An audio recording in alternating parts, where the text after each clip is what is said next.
En los últimos años creció uno de los flagelos silenciosos del que muy poco se hablaba, pero que tomó un lamentable protagonismo, especialmente después de la pandemia.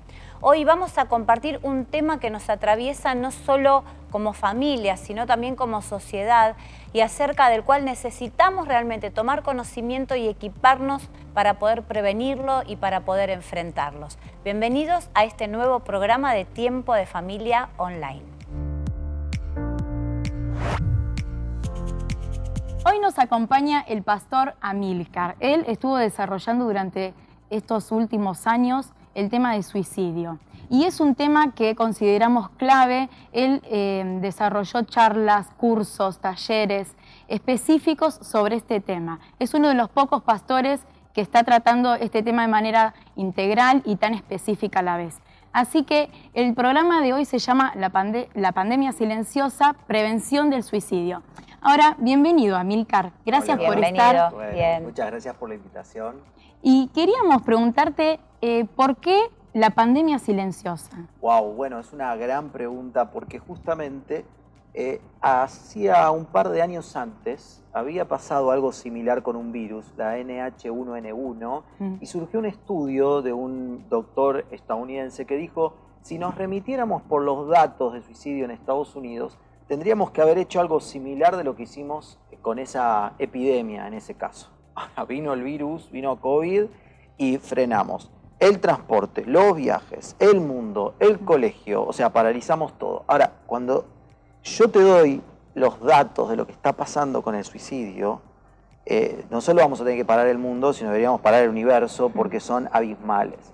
Estamos hablando que en Argentina la tasa de suicidio pasó de 7.2 a 8.7 cada 100.000 habitantes. Está creciendo. Ten en cuenta que en Argentina las tasas, digamos, son lentas. Todavía no tenemos la del año pasado. Y además que se registra mal. Pero en segundo lugar, el dato más alarmante en Argentina es que hay más suicidios que homicidios en Argentina. Paralizamos los medios de comunicación, se llenan de testigos, esto, lo otro, por alguna muerte de alguien. Sin embargo, de suicidio se habla poco, pero los números hablan. Ahora, pensá lo que sucede en el mundo. La Organización Mundial de la Salud dijo que para este año iba a haber 1,5 millones de suicidios, se estimaba. Y que la segunda causa de muerte entre los jóvenes era el suicidio. O sea, primero vienen los accidentes, segundo suicidio. Empezamos a sumar.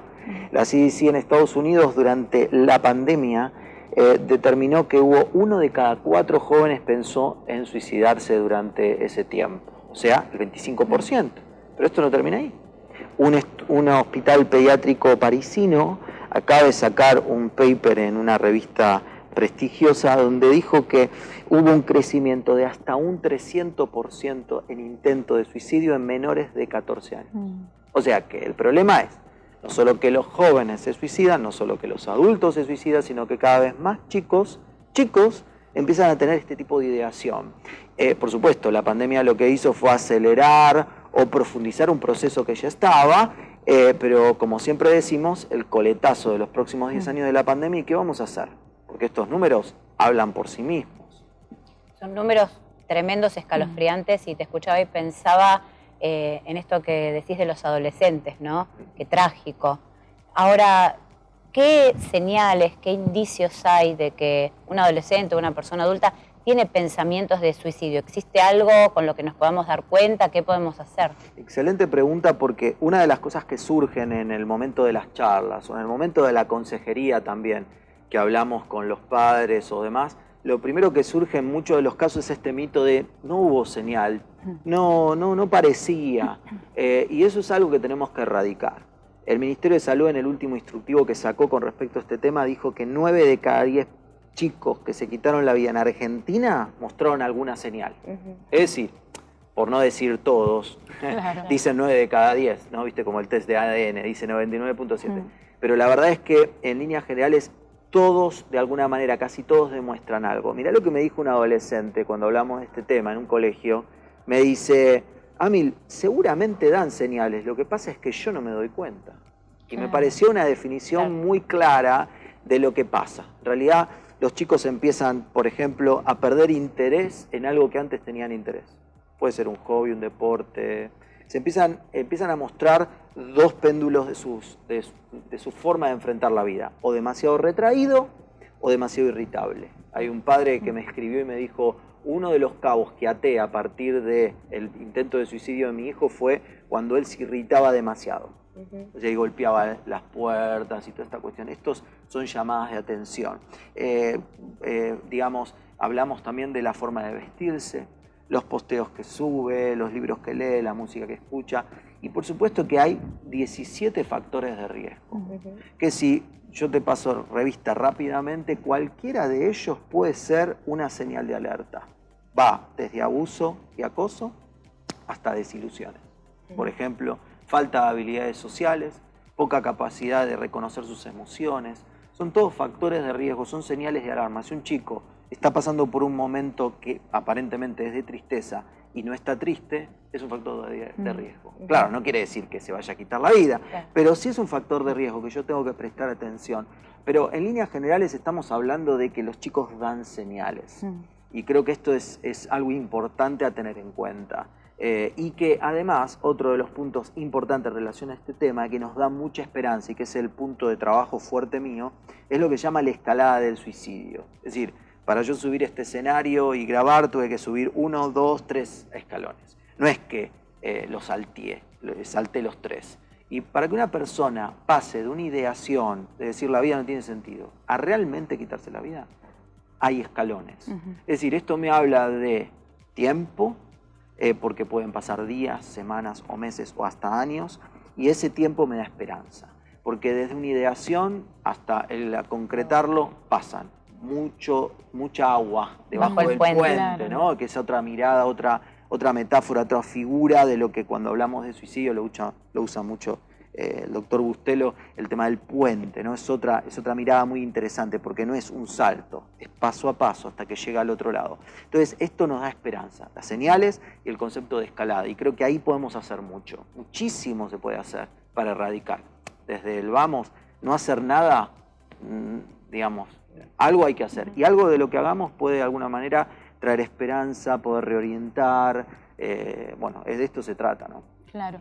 ¿Y cuáles serían específicamente o las intervenciones precisas para cada uno de estos casos? Mirá, hay como distintos niveles. No es lo mismo cuando alguien te llama y te dice, me estoy por tirar o estoy teniendo digamos, quiero acabar con esta vida, ¿no? Ahí hay que intervenir, los emergentólogos hablan de que hay que llamar a los bomberos, hay que llamar al SAME y hay que, de alguna manera, dejar que el teléfono siempre esté prendido. Claro. Y tratar de ganar tiempo y lograr que te diga dónde está para poder intervenir.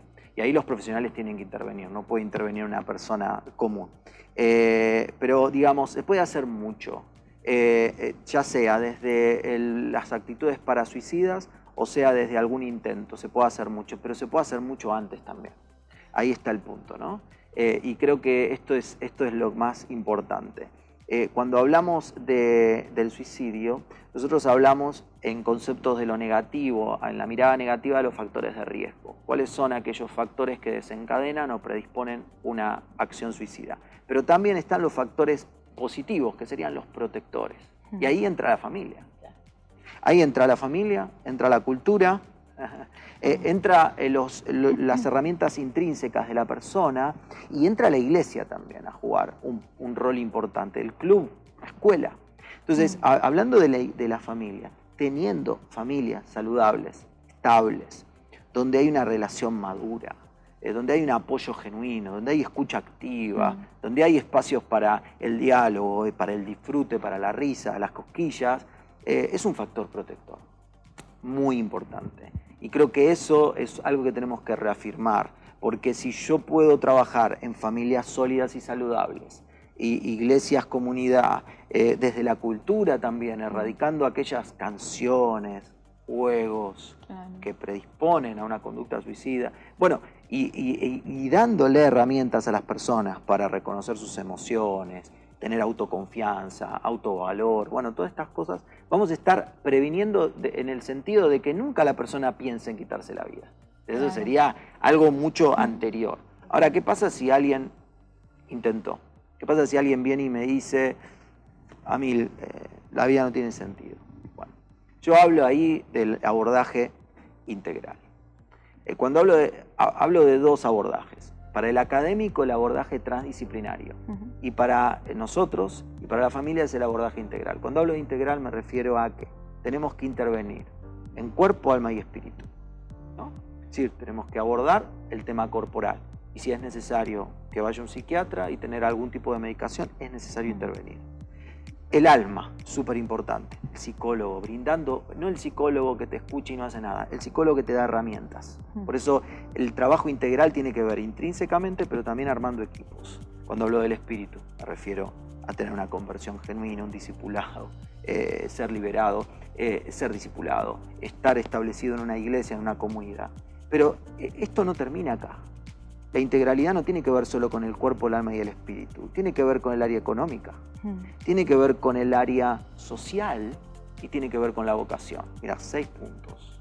Es decir, una persona que se reenfoca en su propósito no va a pensar en quitarse la vida. Una persona que tiene una cierta estabilidad económica, no estoy hablando de rico, una cierta estabilidad económica.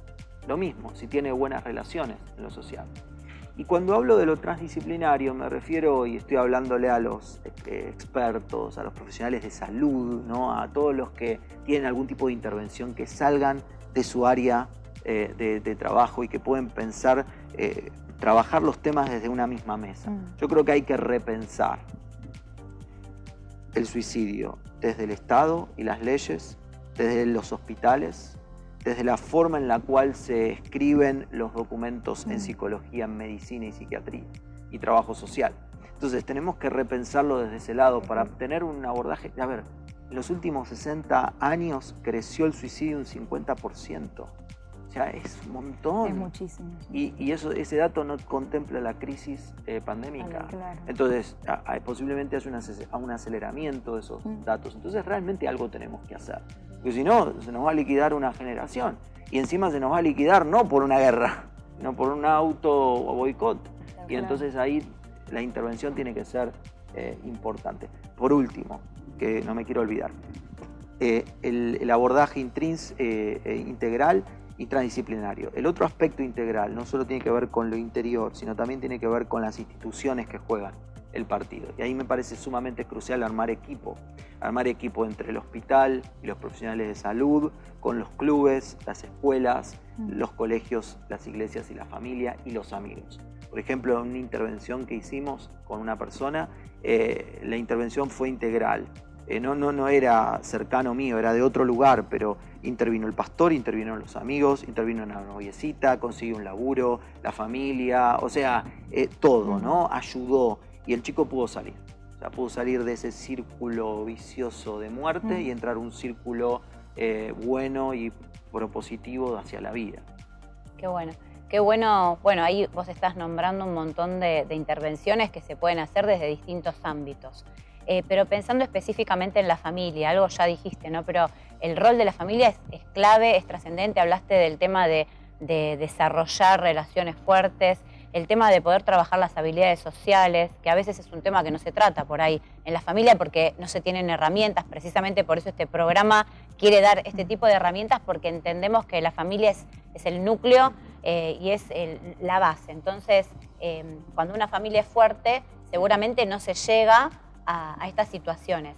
Entonces, ¿qué acciones podemos llevar a cabo específicas en cuanto a la prevención desde la familia? Bien.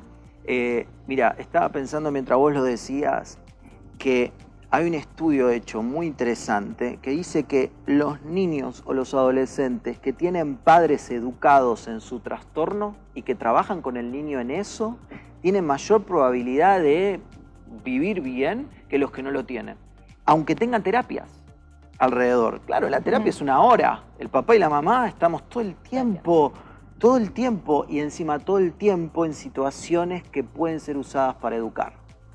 Y ahí está el punto, ¿no? Aprovechar esos momentos. La educación, viste, se dice, ¿no? Uno aprende muy poco con lo que ve, un poquito más con lo que se dice, pero se aprende con el ejemplo, ¿no? Entonces creo que ahí está el punto, ¿no? ¿Cómo reacciono yo como padre o como madre frente a las tensiones, a los conflictos internos, bueno, cómo tomo decisiones? Desde ahí se puede intervenir. Algo que muy poco se hace y es muy importante es educación emocional en la familia. Entonces, que el padre un día que viene del trabajo y está nervioso, en vez de tirar el celular o golpear la cosa o irse de la casa, decir, tuve un mal día, hijo o hija, oran por mí, o ¿por qué no vamos a caminar? ¿Por qué no hacemos otra? Digo, la educación familiar. Y el hecho de hacerlo esto intencional, yo creo que es sumamente importante apartar espacios para. Y digo, desde las vacaciones a una vez a la semana, o tener un día para estar con un hijo, o otro día para estar con otro, o tener una salida, tener aire.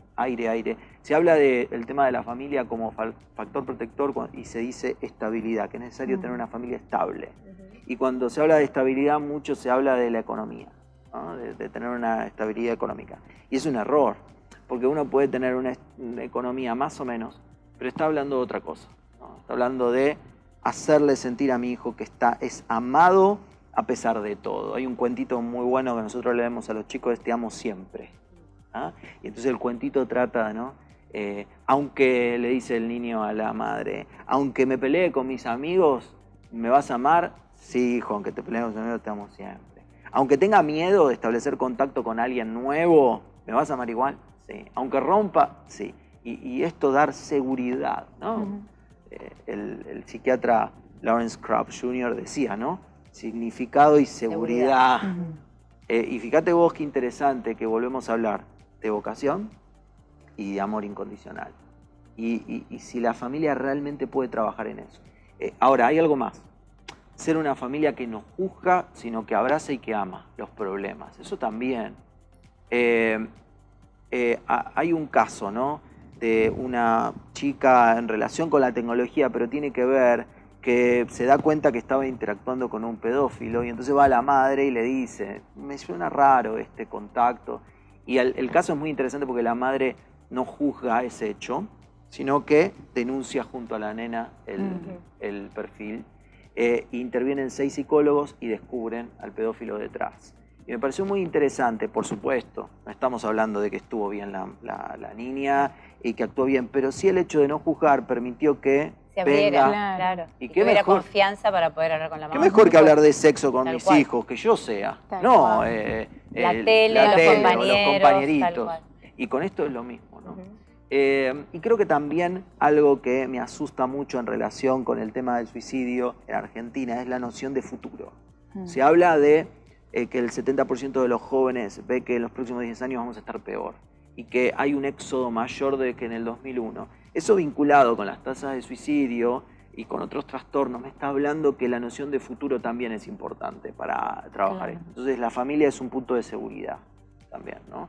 Y en esto un espacio también de refugio, donde puedan venir cuando haya problemas.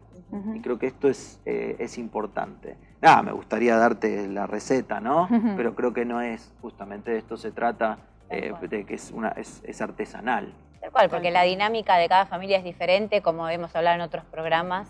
Lo importante es fortalecernos y entender que vamos a pasar por crisis, pero juntos las podemos superar, ¿no? Y no quedarnos estancados en esas crisis, como ya hemos hablado en programas anteriores. Un tema súper interesante que tiene mucho que ver con esto, porque bueno, cuando uno se estanca en la crisis no encuentra mecanismos de resolución y justamente se pueden generar todas estas situaciones, muchas de las que vos hablabas recién. Y bueno, tenemos el recomendado del día, que por supuesto es el libro Enredados, la edición Pandemials, que escribió el pastor Amílcar Matosian. Y Amílcar, queríamos preguntarte específicamente por qué Pandemials. Bueno, porque cuando escribí el libro, después de hacer una review y una observación y un tiempo importante del 2011, 2009, 2010, hasta el 2016 que lo escribí, estaba escrito, muchas definiciones eran hipótesis de trabajo, eran como decir, bueno, me la juego, va por acá. Cuando vino la pandemia, descubrí que muchas de esas cosas tenían un eco en el libro y que además había cosas que había que revisar. Pero además lo que más me llamó la atención era que yo estaba percibiendo que estos próximos 10 años iban a ser 10 años de un crecimiento de los trastornos en las nuevas generaciones. Por la baja tolerancia a la frustración, por la inestabilidad macro y micro y por un montón de otros índices e indicadores que Entonces dije, lo voy a reescribir. Y voy a reescribirlo en modo pandemia para trabajar en modo alerta. Como decir, que no nos sorprenda Claro. la ola, que no nos sorprenda que el mundo cambió a lo digital y quebró Kodak. O sea, que podamos ser innovadores en la forma de abordaje de nuestra familia, nuestra pastoral, incluso también en los negocios, porque esto también nos ayuda a abrir la cabeza en muchas cosas. Entonces, y entender que la tecnología en sí mismo no es una moda, sino es que es algo que está afectando en la identidad de las personas. Claro. Entonces, que tengo que tomar en cuenta esto como un factor. Y cuando ahora me desayuno, eso lo edité y lo imprimí en diciembre del 2020. Así que ahora, cuando empiezan a salir todos los datos, digo, qué bueno que lo escribí, porque por lo menos hay un antecedente, ¿no? Hay que ver qué hacemos con ese antecedente, pero por lo menos hay un antecedente donde marcamos ciertas características, que no son todas negativas, son características per se, que estas generaciones se van a enfrentar. Así como la generación de mis abuelos se enfrentaban al vaciamiento y a la destrucción de la guerra, bueno, estas generaciones se van a enfrentar a una destrucción intrínseca que va a ser mucho más difícil de poder abordar y trabajar, porque es mucho más fácil levantar un edificio, es mucho más difícil levantar una vida, familias, comunidades. Y de esto se trata. Lo describí para desafiarnos, incluso también el concepto pandemia. Capaz alguno puede decir, es un exagerado. Bien, perfecto, pero por lo menos discutirlo y tirarlo sobre la mesa. Claro. Así que por eso, modo pandemia. Bueno, súper interesante, y la verdad que está recomendado no solamente para los adolescentes, para los jóvenes, sino también para los papás. Tal cual. Para leerlo en familia. Se lee en un día, para un padre lo leen. No, en un día no, en un par de horas. Por eso, pueden leerlo y lo súper recomendamos por todo esto que nos decía recién el pastor Amílcar. Qué bueno que tenemos materiales como este, recursos como los que te llevas hoy en este programa, pero todavía no termina, porque pensando un poco en todo lo que compartíamos recién, hay un factor que es clave, que es el tema de la comunicación. Fortalecer la comunicación, cómo previene, cómo evita todas estas situaciones, cómo necesitamos esos lazos, esa conversación, esa escucha activa, y a veces no es fácil. Entonces ahora vamos a ver una cápsula con consejos, con tips súper prácticos y específicos para fortalecer la comunicación en familia. La comunicación en la familia es un aspecto central. De hecho, una buena comunicación familiar tiene múltiples beneficios. Uno de ellos es que permite que las relaciones se transformen en un sistema de apoyo, porque la comunicación permite crear espacios de confianza y de comprensión. Además, una comunicación saludable dentro de la familia permite crear un clima familiar agradable, un aspecto de la familia que nos hace dar ganas de volver a casa. Y además, otro beneficio que podemos encontrar es que la comunicación entre los miembros de la familia permite flexibilizar nuestro sistema de pensamiento, porque al escuchar varias opiniones, eso nos ofrece distintas alternativas y sabemos que varias cabezas piensan mejor que una. Quería transmitirles algunas verdades que encontré en la Biblia acerca de la comunicación. Una de ellas está en Proverbios 15:1 y dice que la respuesta amable calma la ira, pero la agresiva echa leña al fuego.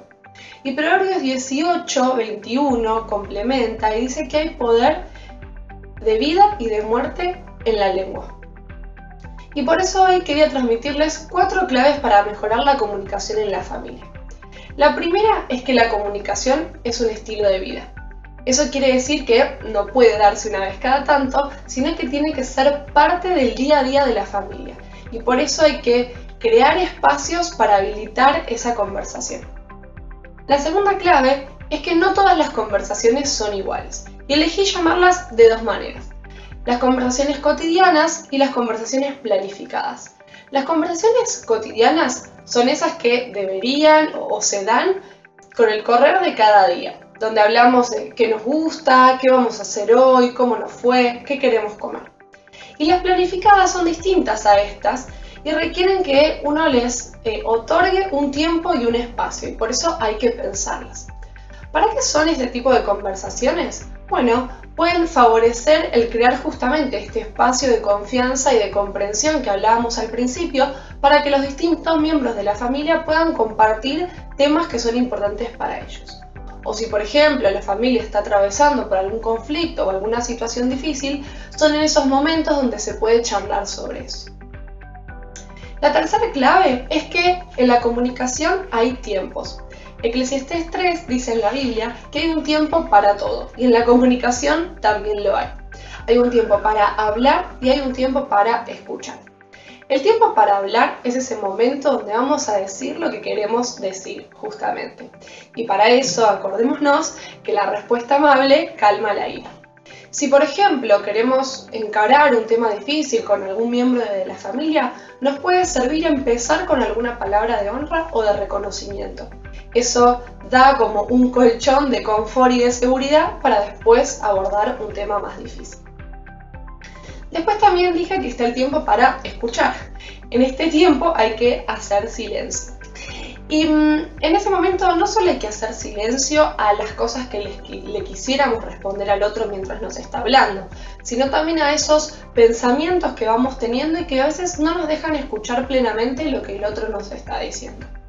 Así que cuando el otro esté hablando, pongámosle mute a nuestros pensamientos y también a nuestras palabras y concentrémonos plenamente en lo que el otro nos está queriendo decir. Y por último, quisiera transmitirles que no todo en la comunicación son palabras. Hay gestos, hay acciones, está también lo que transmitimos con el cuerpo.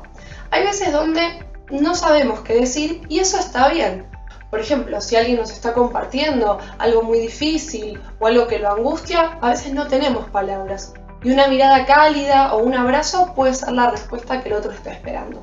O si, por ejemplo, estamos muy enojados y la conversación se está poniendo en un tono difícil, poder decir en ese momento que no está bueno seguir hablando y que se va a retomar en otro momento. Y optar por callar puede ser una buena opción. Y quería compartirles un versículo que está en 1 Corintios 16:14, que dice que hay que hacer todo con amor. Así que si de comunicación y de familia se trata, no nos olvidemos del amor, porque de la abundancia del corazón habla nuestra boca. Bueno, y estamos llegando ya al final de este programa. Qué interesante lo que nos compartían recién sobre la comunicación. Y tocó despedirnos ahora del pastor Amílcar. Muchas gracias, Gracias Amílcar. a ustedes, por favor. Excelente programa. Muchas Buenísimo. gracias. La verdad que nos sentimos honrados de tenerte en el programa de Tiempo de Familia. Y bueno, para las familias que están ahí del otro lado, no te pierdas los próximos programas de Tiempo de Familia online. Y tampoco dejes de dejarnos tus comentarios acá abajo. Para nosotros son enriquecedores. También podés dejarnos temas sobre los que querés que charlemos, invitados que podemos llegar a tener en estos programas para los temas que ahí en tu familia o en la familia de tus amigos están necesitando. Así que te vemos en el próximo Tiempo de Familia Online. Hasta la próxima.